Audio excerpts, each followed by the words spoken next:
দুপুরটা ছিল ঠান্ডা আর উজ্জ্বল। একটা ছোট্ট নীল কাঠবেড়ালি, নাম তার নীলু, দৌড়াচ্ছিল বাঁশের বেড়ার ওপর দিয়ে। টিক টিক টিক বাজছিল তার ছোট্ট পায়ের শব্দ। হঠাৎই এক জুঁই ফুলের পাপড়ির ভেতর থেকে বেরিয়ে এলো এক সুন্দর খুদে পরী, সাফা। তার পাখাগুলো ঝিলমিল করছে আর বাজছে এক মিষ্টি টিং। হ্যালো নীলু, বলে উঠল সাফা। ঠিক তখনই পথ দিয়ে নেমে এলো এক ছোট্ট মেয়ে, নাম তার মিনু। তার হাতে একটা রূপালি ফিতা।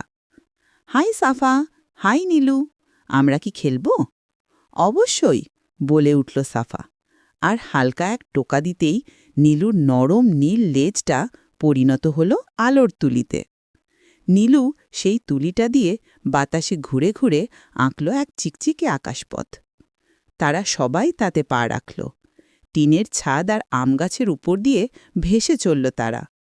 শোনা যাচ্ছিল রিকশার ঘণ্টা আর দূরের ঢাকের শব্দ। সাফা ছিটিয়ে দিল ঝলমলে জাদুধুলো, আর মিনুর রূপালি ফিতা পরিণত হল নাচতে থাকা এক চাঁদের ফিতায়। নীলু বাতাসে ছড়িয়ে দিল ছোট ছোট নীল তারার মতো পাথর, যেগুলো মিলে নদীর ওপরে আঁকল এক হাসি মুখ। তারা মেঘের ঘূর্ণি চাকায় চড়ল, হাসতে হাসতে। নীলু আকাশে এঁকে ফেলল এক নীল রংধনুর বলয়। সন্ধে নামতে নামতে তারা কলাপাতার উপর বানিয়ে ফেলল একটা ছোট্ট বাড়ি। সবাই বলল শুভরাত্রি। আর সেই নীল রংধনু ভেসে রইল গ্রামের উপর, একটা কোমল হাসির মতো, ভোর পর্যন্ত। শেষে বন্ধুরা শুনল এক মিষ্টি আওয়াজ।